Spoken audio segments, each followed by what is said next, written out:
opening ng business ng aming tita.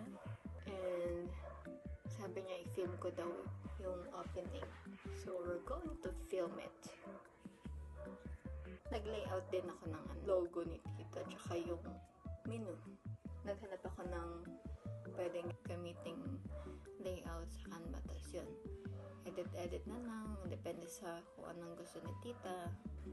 Sama kayo later. Tatry ko mag-film ng konting clips. Sana maging maraming bumili mamaya. Pag konti na yung clips, ibig sabihin maraming customer. Let's claim that.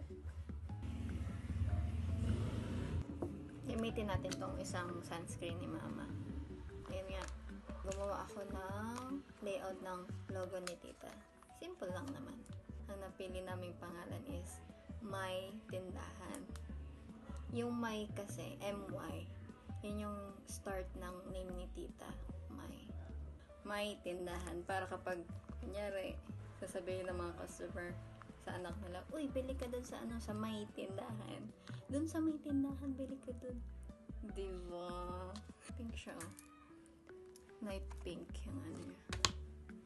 Ayun.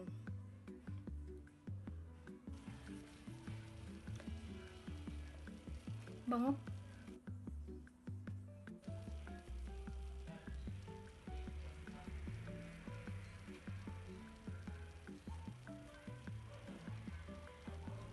Try ko mag-film din later for TikTok. Tingnan natin kung makakapag-assist tayo kay tita or mag-focus tayo sa filming ng opening ni tita. Uy, may white ka siya, no? Wow!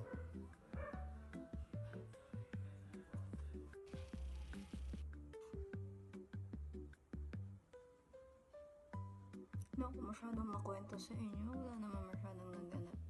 Neat, eh. Edit lang ng mga layouts, other commitments. Saka medyo nagpahinga din ako sa pag-edit kasi sakit siya sa ulo kahit simple lang yung vlog. Siyempre pag nababad ka sa cellphone, masakit yung ulo ko. Nahihilo ako, die. Kaya late ko din na-upload yung pom-pom na pumunta kami sa school. Kasi nga, inuna ko yung mga other priorities natin. Ganun din kapag gusto nyo ulit bumalik sa pag-film, huwag nyo din masyadong i-pressure yung sarili nyo na kailangan lagi-lagi kang may upload. Kasi pag ganun, mabe-burnout ka. Pag na-burnout ka, mahirapan kang bumalik uli sa gusto mong ginagawa. So, kailangan may talaga, pahinga. Kahit sa anumang bagay na ginagawa nyo, kapag kailangan nyo siyang gawin, dapat may pahinga din. Ba't parang ang hinin natin? Kasi pag hindi ka nagpahinga, matatagalan kang bumalik. Siyempre, ma-drain ka. Ma-stuck ka. Nahihirapan kang bumalik sa gusto mong gawin. Gusto mong maging consistent. Sure kung makapal. Okay lang yan. Maging oily naman mamaya. Natin, so mapupulas yan. Ito yung sinasabi kong lotion na malaki. Avon Care Body Milk Hydrating Hand and Body Lotion. Malaki siya. Lotion ko dyan. Ipapakita ko sa inyo. Suot natin na. Napawisan na ako.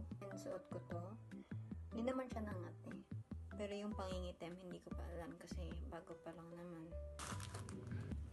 Ito nga, ito yung papakita ko sa inyo. Ito. So, nabuksan ko na to. Gusto ko lang ipakita sa inyo with the full experience. Gusto ko yung mga ganito pinapanood, yung unboxing ng mga cutie. Buksan natin ha. Pero nabuksan ko na to. Gusto ko lang ipa-experience sa inyo. Bakit? Nagbibideo ako? Nagbibideo.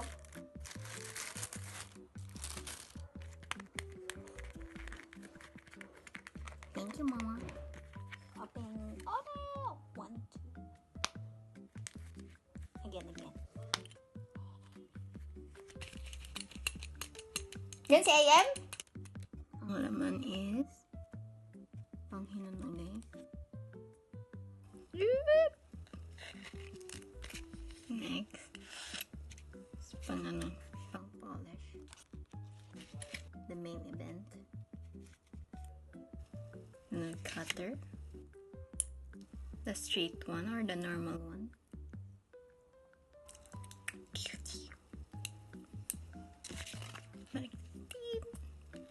The other kind of nail cutter.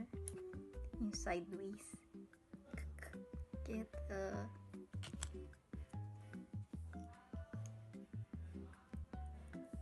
kasi sabi ni mama, para kapag umaalis, meron kaming kanyang-kanyang pocket nail cutter kasi lagi kapag umaalis, tsaka magne-nail cutteran, tsaka maghahanap ng panlin sa tenga. Kaya kapag on the go, tsaka nipis lang niya, oh. Kasyang-kasya sa small bag or syempre sa big bag, kasyang-kasya yan. Pero yan, hindi siya makakain ng space sa bag mo. Thank you, mama. Meron ganito yung kapatid ko. Ano siya, mint cream naman. Gusto nyo ba makita yung layout ko for tita? Logo yun, tsaka menu. Tingnan yung nails ko. Ayun pala, yung gusto ko i-chika sa inyo. Wala na yung nail polish. Tsaka clean ng nails ko. Nag-nail cutter ako kahapon. Wala na yung nail polish. Kasi natatagtag na siya. So, kinutkot ko ng kuko ko. Diba, pag college may CWTS tsaka ROTC. Ang pinili ko noon, ROTC. Pandemic noon. So, ROTC. Isipin nyo, pandemic. Ibig sabihin, online class. So, ang gawin namin noon, tuwing class ng ROTC, pine-check yung full damit. White t-shirt, nakatakin, may garrison belt, may jeans, skinny jeans, tsaka rubber shoes, dapat nakatali na ayos. Mali yung buhok, nakaban. And yung last nilang kine-check yung nails. Dapat malinis at nakakat. Simula nun, lagi-lagi yan. Ayoko na magpahaba na kuko. Parang nasanay na ako na gusto kong laging clean. Cute na. Ayun yung ito yung menu. May snack dito. Burgers, fries, shakes, Thai fruit soda. Tsaka may combo kami dito. Tapos ito, pink milk, Thai pink milk. Papatarp pa yun ni tita eh. Pero baka may i-edit pa, so hindi pa namin pinatarp. Laminated lang. This is the logo. Yan, collaboration with tita. Naghanap ako ng layout na pwedeng pag-anahan, tapos in-edit ko na yung colors. Tapos ito, pabox pa nga to eh. Walang bilog kasi gusto ni tita, oval. Yan, tindahan. Gusto kasi ni tita yung ang name ay Pinoy, ganun. Ayaw niya nung mga syala. Medyo unique siya. Simple and unique, tsaka connected sa kanya. Nilagyan ko ng since 2026. Itong R na to, yan, registered trademark. Ano yan, pina-add ng tito ko, kapatid ni tita. Kapatid ni papa. Ayan, sabi niya, Neng, lagyan mo ng R sa taas. Sabi ko yan, nilagyan ko. Tapos, yan na daw, i-bold daw. Nakalimutan ba ako i-print sa inyo? Try ko mag-film later ha, pero hindi ko ipapangakot. Kapag may gusto kang gawin, don't pressure yourself.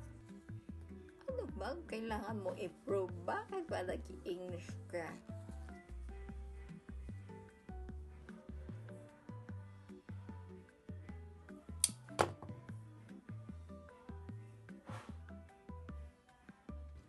Alam niyo ba?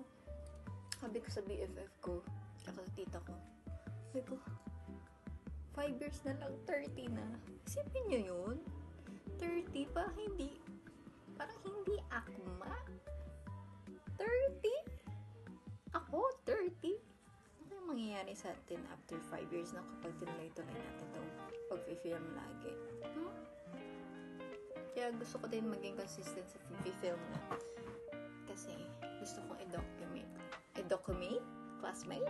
Schoolmate? I-document yung the future, anong mga pwedeng mangyari, milestone, kung anong ganap sa buhay, simple man yan or maggarbo.